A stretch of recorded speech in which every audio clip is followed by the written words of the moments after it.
இன்னைக்கு நம்ம பார்க்க போற படம் என்ன அப்படின்னா இருமுகன் திரைப்படத்துல அந்த டெக்னிக்கலா அப்படி இருந்திருக்கலாம் இப்படி இருந்திருக்கலாம் அப்படிலாம் ஆராய போறதுல படம் பார்க்கும்போது ஒரு எக்ஸ்பீரியன்ஸ் எப்படி இருக்கும், ஒரு வியூவரா ஒரு எக்ஸ்பீரியன்ஸ் எப்படி இருக்கும் அப்படின்றத நான் கூட ஷேர் பண்ண போறேன்.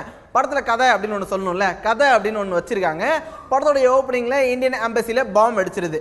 பாம்பை வெடிக்க செஞ்சது லவ் அப்படின்னு ஒருத்தர் அப்படின்னோடனே இந்த லவ்வை பிடிக்கணும்னா ஒருத்தர் இருக்கான், அவனால தான் முடியும் அப்படின்ட்டு இந்திய உளவுத்துறை அதிகாரிகள்லாம் முன்னாள் உளவுத்துறை அதிகாரியா இருக்கக்கூடிய விக்ரம தேடி போறாங்க. அவர் தாடி வச்சுட்டு பாத்தீங்க அப்படின்னா ஹாப்பி நியூ இயர் படத்துல ஷாருக் கான் வந்து சண்டை போட்டுட்டு இருப்பார்ல, அது மாதிரி ஒரு இடத்துல சண்டை போட்டுட்டு இருக்காரு. அந்த காட்சி பார்க்கும்போது அந்த காட்சி தான் ஞாபகம் வந்துச்சு.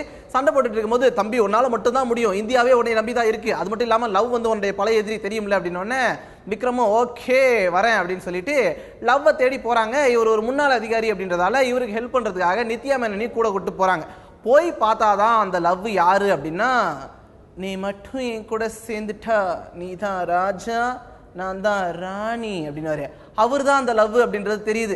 அந்த லவ்வை கடைசியா போட்டு தள்ளிட்டு இவர் லவ்வை மீட் எடுத்து வந்தாரா இல்லையா அப்படின்றது தான் ஒட்டு மொத்த கதை. படத்துடைய மிகப்பெரிய பலம் அப்படின்னா விக்ரம் தான். ஹீரோவும் விக்ரம் தான், வில்லனும் விக்ரம் தான் அப்படின்னும் போது ரெண்டு பேத்துக்கு நடுவில் வித்தியாசம் தெரியணும்ல. படம் பார்க்குறவங்க அவரும் விக்ரம் தான் இவரும் விக்ரம் தான் அப்படின்னு சொல்லிடாம இருக்கணும் அப்படின்றதுக்காக நம்ம படத்துக்குள்ள போன மொதல் சீன்ல இருந்தே வந்து இவர் ஹீரோ விக்ரம் இவர் வில்லன் விக்ரம் அப்படின்னு தெரியுற மாதிரி நல்ல ஒரு டிஃபரன்ஷியேட் கொடுத்திருக்காரு. பாடி லாங்குவேஜ்ல அவ்வளவு வித்தியாசம் காட்டியிருக்காரு. அதுவும் விக்ரம் தாடி வச்சுட்டு வராரு பாத்தீங்களா, அதுல எல்லாம் வாவ் ஃபேண்டாஸ்டிக் பயங்கர அழகா இருக்காரே அப்படின்னு சொல்லிட்டு ரசிக்க வைக்கிறாரு. ரா அதிகாரியா வரும்போதும் மிரட்டுறாரு. கிளீன் ஷேவ்ல இருக்கும்போது தான் லைட்டா விக்ரமுக்கு வயசாயிடுச்சு தானே, அவர் வயசு என்ன அப்படின்னு சொல்லி தியேட்டர்ல பேசிக்கிறாங்க. அது மட்டும் வந்து கிளீன் ஷேவ்ல இருக்கும்போது தெரியுது. ஆனா தாடி வச்சிருக்கும் போது மனுஷன் பல இளம் ஹீரோக்களுக்கும் வந்து பெரிய போட்டி அப்படின்றத மீண்டும் ஒரு முறை நிரூபிச்சிருக்காரு. வழக்கமான அவருடைய ஸ்டைல் ஆக்டிங்ல இருக்கக்கூடிய வித்தியாசம் எல்லாத்தையுமே வந்து மிரட்டி எடுத்திருக்காரு. அதுவும் அந்த லவ் கதாபாத்திரத்துல அவர் பேசக்கூடிய விஷயங்கள் எல்லாமே வந்து சூப்பரா இருக்கு அப்படின்ற மாதிரி. இந்த கிரீம் மட்டும் போட்டா என்ன ஆகும் தெரியுமா, ஒன்றும் ஆகாது அப்படின்னு அவர் பண்ணும்போதெல்லாம் சூப்பரா இருக்கே அப்படின்ட்டு ரசிகர்கள் என்ஜாய் பண்ணி பாக்குறாங்க. ஸோ ஒட்டுமொத்த பலமா படத்தை தாங்கி பிடிச்சிக்கிட்டு இருக்காரு விக்ரம். படத்துடைய மற்றொரு பெரிய பலம் அப்படின்னா நயன்தாரா. அவங்க வரும்போதெல்லாம் கசனா அப்படின்ற பேக்ரவுண்டோட அவங்க வரும்போது மிரட்டலா இருக்கு. தியேட்டர்ல ரசிகர்கள்லாம் இது போதும் அப்படின்ற மாதிரி பார்த்துட்டு இருக்காங்க. நயன்தாரா ஃப்ரேம்ல வரும்போது பல ரசிகர்களுக்கும் நயன்தாராவை தவிர ஃப்ரேம்ல இருக்க எல்லாமே பிளர் ஆயிடுது. அது மலேசியாவா இருந்தா என்ன மன்னார்குடியா இருந்தானு நயன்தாரா மட்டும் போதும் அப்படின்ற மாதிரி பார்த்துட்டு இருக்காங்க. நயன்தாராவும் அவங்களுடைய ரோலை சிறப்பாக பண்ணியிருக்காங்க. அதுவும் இன்ட்ரோல் பிளாக்ல நயன்தாராவுடைய ட்விஸ்ட்டும் அதுக்கப்புறமா அவங்க ஆக்டிங்கும் படத்துக்கு பெரிய பலம். ஸோ விக்ரமும் நயன்தாராவும் படத்துடைய மிக மிக பெரிய பலம் அப்படின்றது தான் படம் பார்க்குற எல்லாருமே சொல்லக்கூடிய கருத்து. நித்யா மேனன் அப்படின்னு இன்னொரு ஹீரோயின் படத்தில் இருக்காங்கல்ல, அவங்க என்ன பண்றாங்க அப்படின்னா, ஆமா என்ன பண்றாங்க அப்படின்னு யோசிக்கிற அளவுல தான் இருக்கு. விக்ரம் கூட ஒரு ஆபரேஷனுக்காக போறாங்க, கூடவே நடந்து வராங்க. விக்ரம் அடிச்சா இவங்களும் அடி வாங்கிட்டு படுத்துக்கிறாங்க. அப்புறம் விக்ரம் எந்திரிச்சு உட்காந்தா இவங்களும் எந்திரிச்சு உட்காந்துக்கிறாங்க அப்படின்ற மாதிரி தான் இருக்கு.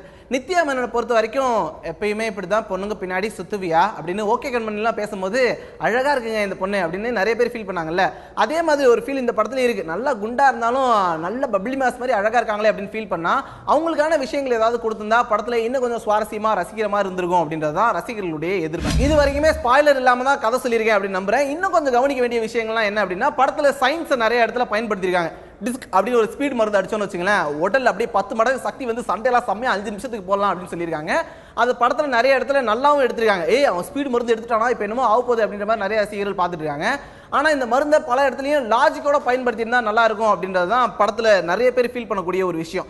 இந்த மருந்து பாத்தீங்க அப்படின்னா எல்லாரும் எடுக்கும்போது 5 நிமிஷம் ஒர்க் ஆகுது. அந்த லவ் எடுத்துட்டு அதுக்கப்புறமா சண்டையெல்லாம் போறாரு ஜெயிலுக்குள்ள. அந்த ஜெயில் ஃபைட்ல லவ் அந்த மருந்து எடுத்துக்குவாரு அப்படின்னு அடிச்ச உடனே 5 நிமிஷம் சண்டை போடுறாரு அப்படின்னா நம்பலாம். ஆனா அவர் பாத்தீங்க அப்படின்னா அந்த ஃபைட்டே கிட்டத்தட்ட 15 நிமிஷம் போட்டு முடிச்சுட்டு அதுக்கப்புறமா நித்யா மேனன் உட்காந்து 5 நிமிஷம் ஆறாம பேசிட்டு இருக்காரு. இவ்வளோ ரத்தம் வந்துச்சுன்னா அப்போ இவ்வளோ நேரத்துக்கு 7 நிமிஷத்துல மலேசியா போலீஸ் வந்துடும், ஐயோ நீ சாவ மாட்டியா அப்படின்ட்டு இந்தா இப்போ செத்துருவே அப்படின்னு பேசிட்டு இருக்காரு. சார் இதுவே கிட்டத்தட்ட 15 நிமிஷம் ஆயிட்டு இருக்கு, இந்நேரம் நீங்க மயக்கம் போட்டு விழுகணும் அப்படின்ட்டு தியேட்டர்ல இருக்கக்கூடிய ரசிகர்கள்லாம் கவுண்ட் டவுன் சொல்லி கலாய்க்கிறாங்க. அந்த அளவுக்கு கொஞ்சம் லாஜிக் பார்த்துருக்கலாம். இப்படி அறிவியல் விஷயங்கள் நீங்களே ஒரு லாஜிக் சொல்றீங்க 5 நிமிஷம் தான் அப்படின்னும் போது அது 5 நிமிஷம் தான் அப்படின்றது இருந்திருந்தா இன்னும் நல்லா இருக்கும் அப்படின்றதான் ரசிகர்களுடைய கருத்து. அது மட்டும் இல்லாமல் பார்த்தீங்க அப்படின்னா இந்த லவ் வந்து உலகமே தேடக்கூடிய ஒரு குற்றவாளி அங்க ஜெயில அடிச்சு துவம்சம் பண்ணிட்டு வந்திருக்காரு அப்படின்னும் போது ஜெயில அடிச்சுட்டு அவர் ஜாலியா போயிட்டு ஷாப்பிங் மால்ல போய் படுத்து தூங்கிட்டு இருக்காரு. வெளியில வந்து போன் எடுத்து பண்ணிட்டு இருக்காரு. ஊருக்குள்ள சுத்தி வராரு, யாருமே பார்க்கல அப்படின்றதெல்லாம் நம்புற மாதிரி இல்லையே பாஸ் அப்படின்னு இருக்கு. அதுக்கப்புறமா அந்த ஹாஸ்பிட்டல் சீன்லையும் வந்து லவ் பண்ணக்கூடிய சேட்டைகள்லாம் நல்லா இருந்திருந்தாலும் இன்னும் கொஞ்சம் லாஜிக்கோட இருந்திருந்தா நல்லா இருந்திருக்கும் அப்படின்றது தான் எல்லாரோட கருத்து. படம் பார்க்கும்போது ஒரே ஒரு விஷயம் தோன்றதை தவிர்க்கவே முடியல. அது என்ன அப்படின்னா, மலேசியா போலீஸ்லாம் என்ன மிச்சர் மட்டும் தான் சாப்பிடுவாங்களா, வேற எதுவுமே பண்ண மாட்டாங்களா அப்படின்றது தான் காரணம். என்னன்னா ஓப்பனிங் சீன்லயே மலேசியால இருக்கக்கூடிய இந்திய தூதர்கள் தான் பாம்பு அடிக்குது. அப்பனா மலேசியா போலீஸ் தானே கண்டுபிடிக்கணும்.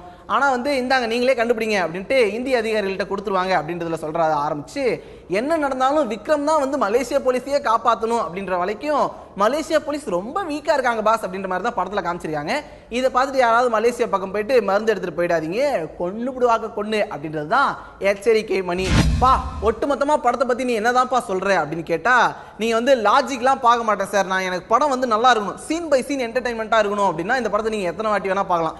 அது மட்டும் இல்லாம நீங்க விக்ரம் ரசிகராவோ இல்ல நயன்தாரா ரசிகராவோ இருந்தீங்க அப்படின்னா படம் உங்களுக்கு வந்து பெரிய விருந்து. அதை தாண்டி சார் நான் ஒரு சீரியஸான ஃபிலிம் பார்க்கக்கூடியவன் சார், எனக்கு வந்து கண்டினியூட்டிலாம் நான் கரெக்டாக பார்ப்பேன், நான் ஒரு கிட்டத்தட்ட அசிஸ்டன்ட் டைரக்டர் அப்படின்லாம் நீங்கள் ஃபீல் பண்ணீங்க அப்படின்னா படத்தை ஒரு வாட்டி பார்க்கலாம் அப்படின்றது தான் படத்துக்கான ரிவ்யூ. படத்துக்கு மார்க் போடணும் அப்படின்னு எதிர்பார்க்கீங்களா? மார்க் போகிற அளவுக்கு நான் பெரிய டீச்சர்லாம் இல்லை, ஜாலியாக போய் படத்தை பார்த்து என்ஜாய் பண்ணுங்க.